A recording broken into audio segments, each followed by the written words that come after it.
Buenas tardes, Miss. Hoy día voy a presentar la historia de la obstetricia. El grupo está conformado por Kiara Salcedo, Ariana Guamán, Camila Goicochea, Xiomara Silva y la que le habla Yanela Quispe. Nos vamos a dividir edad antigua, edad media, edad moderna y finalmente con edad contemporánea. La profesión de comadronas o matronas toma como nombre de obstetriz. En Roma se le comienza a llamar de esa forma. Es una palabra que significa estar al lado o delante de ti. Las primeras intervenciones de las matronas en el parto estuvieron basadas en la ayuda, el contacto y la protección de orden mágico y religioso a la mujer y recién nacido. El inicio de la matrona fue paralelo a Lucy, la primera hominida bípeda hace 3.200.000 años. Hubo modificaciones óseas en cuanto a la pelvis de la mujer, y Débora fue la primera matrona de Palestina. Luego, la reseña más antigua se tiene sobre la atención del parto se remonta a las pinturas rupestres en el periodo paleolítico, donde las mujeres parían en cuclillas, de esta forma que vemos aquí. También en grandes piedras, bien solas o acompañadas de otra mujer. Por otro lado, en cuanto a las reseñas escritas sobre el trabajo de la matrona, se puede encontrar el Antiguo Testamento, donde se hace mención a la primera referencia bíblica, año 1800 a.C., la primera muerte materna de Raquel, mujer de Jacob, que tuvo un embarazo gemelar. Segunda referencia bíblica, año 1700 a.C., nacimiento de los gemelos de Tamar. Asimismo, se especifica la función y actuación activa de la matrona en el parto. Tercera referencia bíblica, año 1600 también a.C., donde se recogen las órdenes del faraón a las matronas Chipa y Pua, las cuales desobedecieron las órdenes. En Egipto, en el año 1550 a.C., el papiro Ebers contiene información ginecológica de la época sobre prolapsos, irritación genital, duchas vaginales y hasta cómo provocar aborto. Las comadronas atendían nacimientos normales, incluidos los de la realeza. Luego nos preguntan quién era Isis, Tueris, Hekel y Heskel. Isis se le consideraba diosa de la fertilidad. Tueris, considerada como patrona del embarazo, parto y puerperio. Hekel, diosa comadrona del nacimiento. Heskel, diosa del ladrillo de parto y del nacimiento. Luego, en Roma, la participación en temas de cesárea post-mortem, siendo obligatorio en el año 715 a.C. A extraer el feto de toda mujer que muriese. Luego, el Senado era quien decide quiénes eran las comadronas en ese tiempo. Tenemos a la diosa Egeria, que daba ánimo durante el parto. Juno Lucina era una diosa que trae los niños a la luz. Luego tenemos en Grecia, siglo V a.C., hubo dos tipos de comadronas, las cuales fueron las que asistían al parto normal y las que asistían a partos complicados eran consideradas comadronas más hábiles, que eran llamadas Mayaya y Onfalato.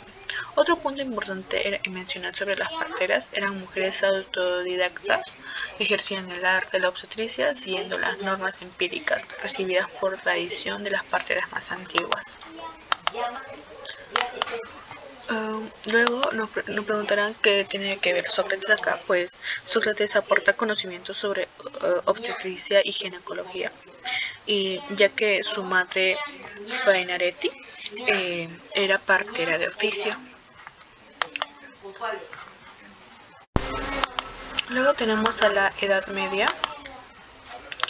El parto era un momento muy peligroso para las mujeres. La muerte acechaba, y en muchas ocasiones el fallecimiento de la madre coincidía con el nacimiento del hijo. Esta se trataba de una muerte aceptada para la sociedad de la época. Para que la mujer no falleciera, se rezaban oraciones donde se colocaban reliquias sobre el vientre para que la protegiera, y esperaban la intersección de los santos con la esperanza de poder salir bien del trance. El alumbramiento se realizaba solo con un entorno manejo femenino.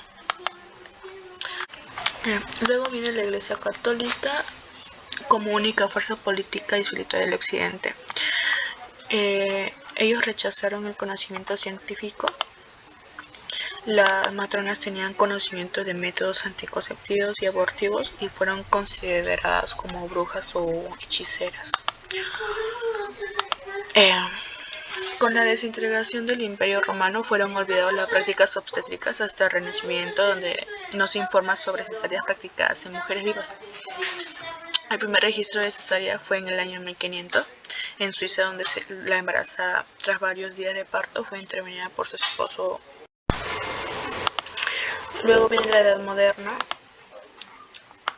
En la Edad Moderna, los siglos XVI y XVII, la matrona se encargaba de partos seutóxicos. Eran partos normales sin exigir intervención instrumental. En el siglo XVIII se comienzan a utilizar el término matrona para que se confirme la profesión como una actividad quirúrgica. En los partos, acá los médicos varones comienzan a intervenir en los partos. Las matronas controlaban el embarazo sobre alimentación, hábitos nocivos y ejercicios, inducían abortos y prescribían anticonceptivos. Se usaban sillas obstétricas, también la droga Artemisa para acelerar el parto. Hacían ejercicios respiratorios para disminuir el dolor, masajes vaginales con aceite para facilitar el alumbramiento, usaban el tacto vaginal para describir la forma del útero. En la España romana la asistencia del parto lo llevaba la obstetriz o comadrona, que podía ser esclava o libre. En los musulmanes de la península ibérica estaba a manos de las mujeres, ya que no era común exhibir sus genitales. Fines del siglo XVII y XVIII, la ginecología y la obstetricia son consideradas disciplinas con fundamentación científica. Luego viene por último la edad contemporánea. Acá en 1804 Carlos V aprueba la Real Cédula, donde se regulaba el proceso de certificación a través de un examen para que la matrona tenga su título. En 1857, a través de una ley de instrucción pública, se crea el título de matrona de manera oficial, donde se especifican las condiciones para obtenerlo. También se define el concepto matrona, título autorizado para atender los partos naturales.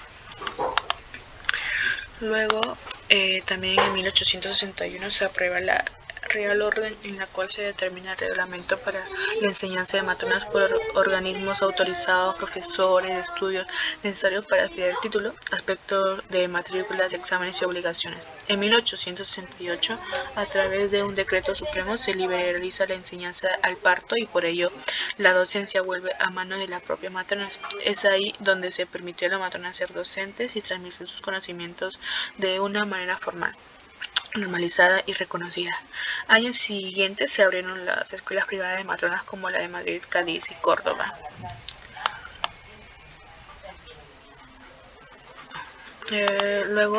Actualmente el título acá en Perú nos da el Estado, pero la habilidad nos da el Colegio de Obstetras. Mientras tanto en Perú, el 10 de octubre se crea la Casa de Maternidad y Escuela de Partos y la directora fue Madame Benita Paulina Cadeu de FC. Se comienza a usar la palabra matrona para nombrar a aquellas parteras calificadas para el oficio. En 1832 hay un libro que se llama Memoria del Arte de los Partos, que es publicada por Madame Lachapelle y Mariana Victoria Boivin.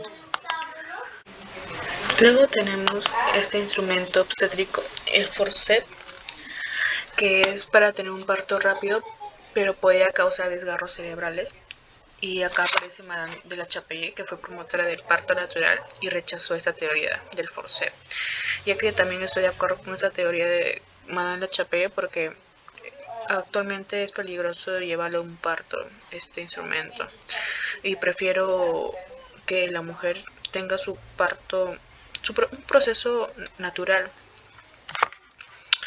Y ahora que hay tantas leyes, pues la persona que ha intervenido en el parto puede ser perjudicada, ¿no? Tenemos las bibliografías que hemos usado en esta investigación. Seguimos con las bibliografías. Por último, gracias.